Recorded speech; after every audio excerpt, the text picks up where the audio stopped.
Kosher MGTOW. There was a time back in the day when I checked out this guy and his videos, and I actually was quite amused and entertained by them at the time. I'm revisiting them for the first time in a very long while. It's about this guy named Noah in the Chicagoland area who, at the time, was dating single Jewish women and was constantly pressured by his family to meet and marry a Jewish woman. And it's interesting the experiences that this guy has, as well as the external forces surrounding his decision making and how he handles certain things. He has his opinions, the parents have their own opinions, the family has their opinions, his dates have their opinions, and it makes for some very entertaining stuff. Let's check out this video and see what we can make out of it. It's half fudge brownie and half Cherry Garcia. I love Cherry Garcia. It's my favorite. Would you like some of both? Yeah. So we have a man that Noah, who is in the middle of his date with apparently Sarah, and she acts like a little child when she is presented with the idea of eating ice cream. Odds are she's getting more excited about the idea of eating ice cream than she is being with this guy or even having relations with this guy. Some fudge brownie. Oh my god, I want that so bad. This is what it looks like. I'm shaving. I got a date tonight with Sarah, the girl you saw a minute ago. And if you haven't realized by now, I'm Jewish. The truth of the matter is, I barely had that much luck dating Jewish girls. Still, not really sure why that is. But I think that I've always known the woman I fall in love with, I want to be Jewish. I like this guy's honesty. You gotta like the fact that he has confidence, and although he might on the surface might not look like a top 10 in terms of looks for a man, in terms of height, stature, status, money, etc., you got to give this guy credit for trying and putting himself out there.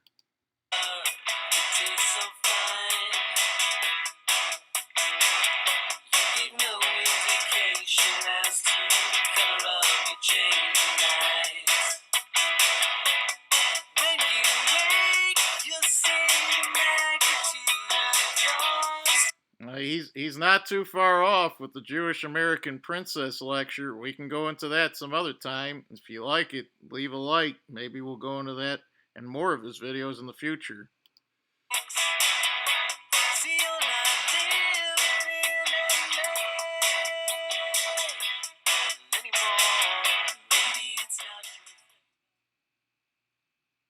But I thought because she had had a lot to drink that I could lay a kiss on her. And it was more like half of me just really, was really attracted to her, and half of me was just like, well, it's the show, and I think the audience is going to be wanting a kiss.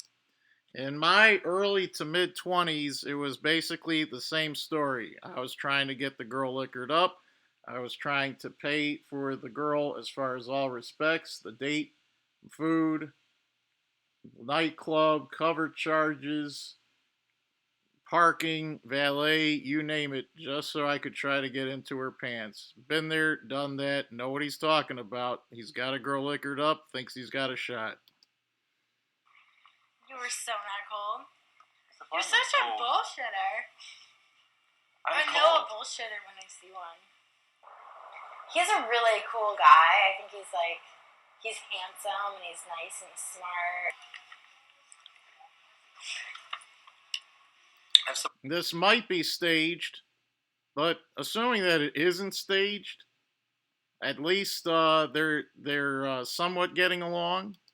You're talking to me or her? You.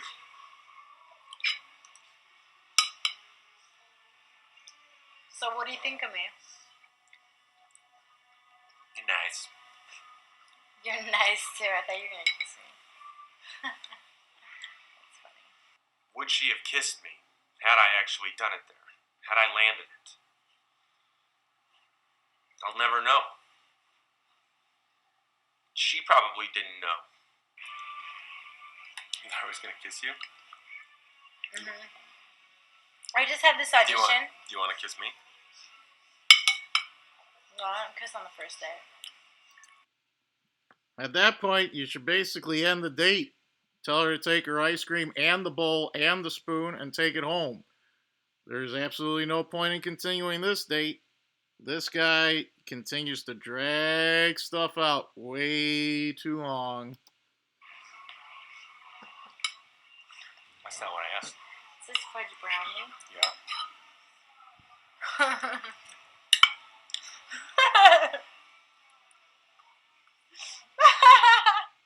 Ha ha ha ha, ha ha ha. Is she married?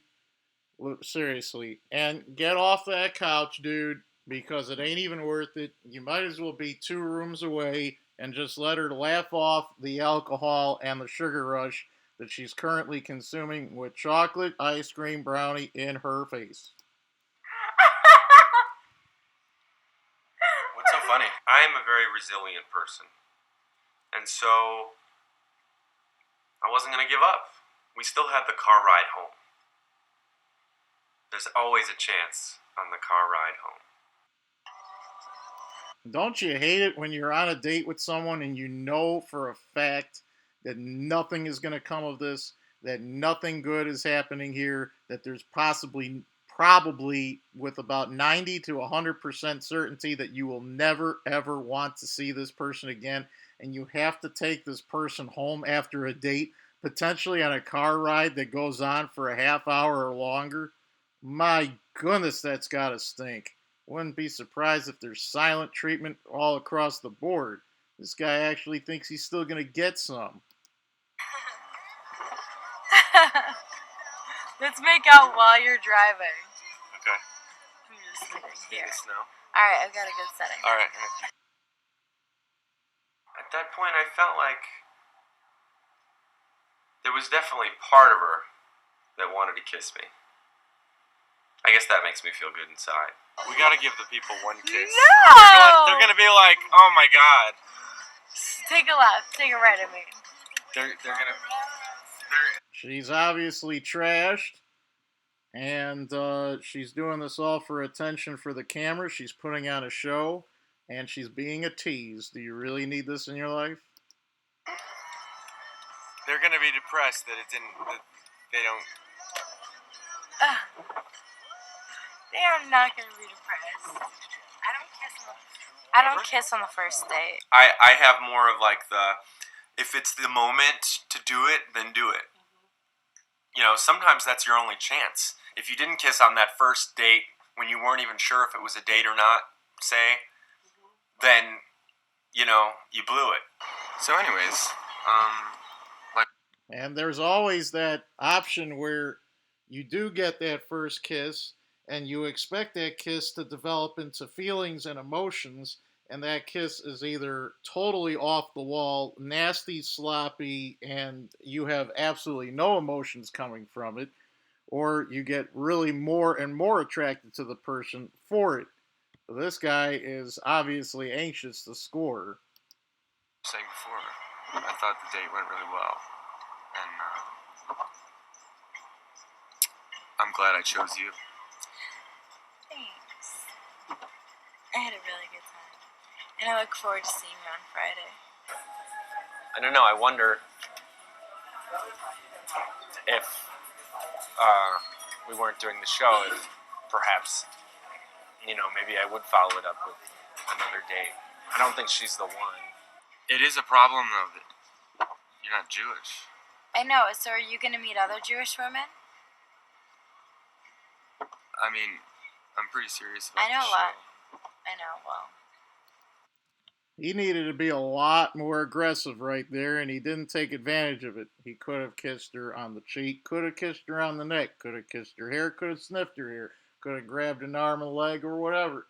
Instead, he is reserved, potentially because being with her is against what everyone else in his family want for him, and that's to be with a Jewish woman, and even she can smell that. And because she can smell and react to that, she's not interested.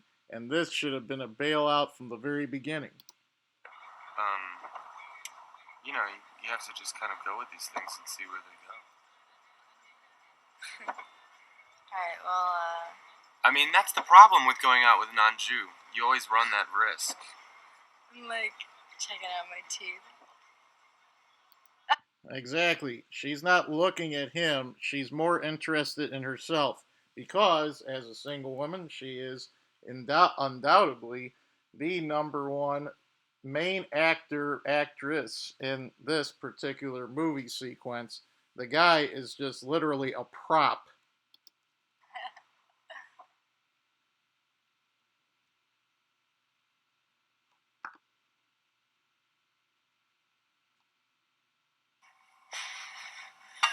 I feel like I learned new things about you watching it.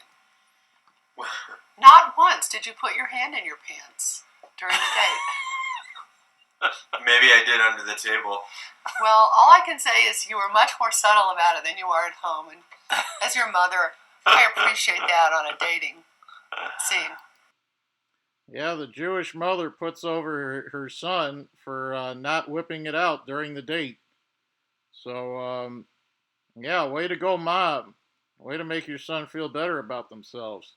This is Kosher MGTOW.